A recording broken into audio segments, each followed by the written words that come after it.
Hello Badgujar लीलाज। Copyright strikes जो हमारे YouTube channel पे कंटिन्यूसली आती रहती है। कोई भी कॉपीराइटेड कंटेंट अगर हम लोग यूज़ कर रहे हैं या कोई भी अच्छे पर्पस के लिए, तो उस पर कॉपीराइट स्ट्राइक आ जाती है। तो इसके खिलाफ थोड़ा मतलब ये पॉइंट उठाया गया है राघव चड्ढा जी के यहाँ से। उन्होंने डिमांड किया है कॉपीराइट एक्ट अमेंड करने के लिए to protect digital content creator. क्योंकि क्या है, कॉपीराइट एक्ट जो आया था ना 1957 में आया था। तो तभी तो कुछ डिजिटल वर्ल्ड था ही नहीं तभी।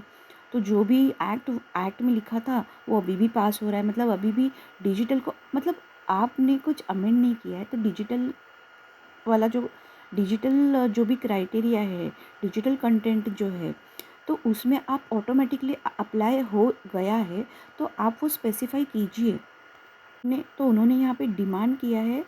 इंडिया में भी मिलियंस ऑफ ऐसे यूट्यूबर्स है, डिजिटल कंटेंट क्रिएटर्स है, functioning as an educator, reviewer, satirist, entertainers, musicians and influencers. तो उनके लिए, हमारे सबके लिए ये एक अच्छी खबर है कि ये पॉइंट उठाया गया है और इस पर अभी काम हो सकता है to protect our digital content creators. It has also proposed that amendment to the Copyright Act 1957 to safeguard the interest of the digital content creator, saying their livelihoods should be determined by law and not by the arbitrary algorithms. Correct है? YouTube channels, Instagram pages, they are now ऐसा only just not just for entertainment purpose. That is their income source. So income source है तो you know it is their asset and it is the fruit of their hard work. The content creator is using it for fair use and arbitrary copyright strikes by digital platforms, saying that the content creator faces the risk of losing their channels even when they are repurposed copyrighted content for just 2-3 seconds or for commentary, criticism, parody, educational or news reporting purpose. Still they are getting such copyrights. Then it is it is not a proper way of saying कि ये copyrighted content है. No doubt copyright जो original source जिनका है, we respect that definitely. But just for कुछ second के लिए अगर यूज़ किया है तो उस पर सडनली कॉपीराइट स्ट्राइक आ जाएगा। और जो कंटेंट क्रिएटर जो रीपर्पस करके यूज़ कर रहा है, कमेंट्री कर रहा है, तो उसका पूरा जो मेहनत है ना वो वेस्ट हो जाता है। सो मतलब ये गलत है। ऐसे बहुत सारे यूट्यूबर्स है या फिर कंटेंट क्रिएटर्स है जिन्होंने उस पर बहुत साल से मेहनत की है और वो इन्वेंट हो जाता है, वाइप्ड आउट हो जाता है। तो this is not fair. No doubt, we are not against any law. We are not against copyright holders. Okay, their rights needs to be respected. But उन्होंने ये भी कहा है कि but emphasized that the fair use should not be equated with the piracy. वो piracy नहीं हो सकती ना. We are using it and credits भी दिए जाते हैं, फिर भी copyright strike आ जाते हैं. तो that is not a fair use. I mean, that is not मतलब कुछ तो act में तो change आना चाहिए. That is true.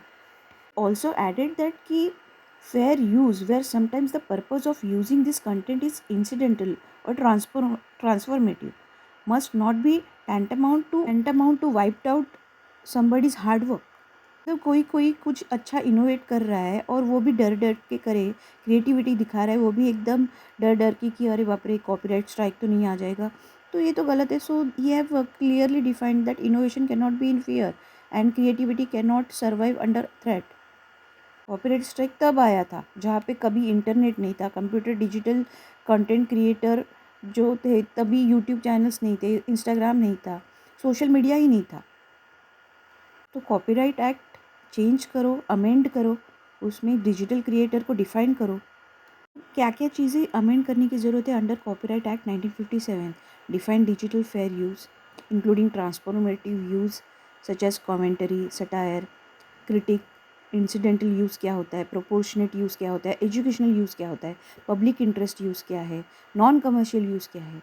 सेकेंडली ये ऑल्सो डिमांड्स की और ये होगा ये कि introduce the proportionality doctrine in copyright enforcement, arguing that if a video or sound is played in background में कोई वीडियो या फिर साउंड चल रहा है for few seconds, and it should not result in the complete take down of a creators content, कि suddenly copyright, बाबा तुमने मेरा कंटेंट यूज़ किया कि तो अभी कॉपीराइट स्ट्राइक आएगा। तो ये डिफाइन करो प्रॉपरली, प्रोपोर्शनेटली डॉक्ट्रिन इन कॉपीराइट क्या है, इन्फोर्समेंट क्या है, तो ये प्रॉपरली आप डिफाइन करो। ये ना यूट्यूबर्स या फिर कंटेंट क्रिएटर्स अभी ग्रास रूट बन गए हैं, और उनका सोर्स ऑफ इनकम जब अगर यही है, तो हमारी हमारी तरफ से मतलब स्पेशली पार्लियामेंट की तरफ से ये एक्ट पास होना चाहिए, इसमें अमेंडमेंट आनी चाहिए।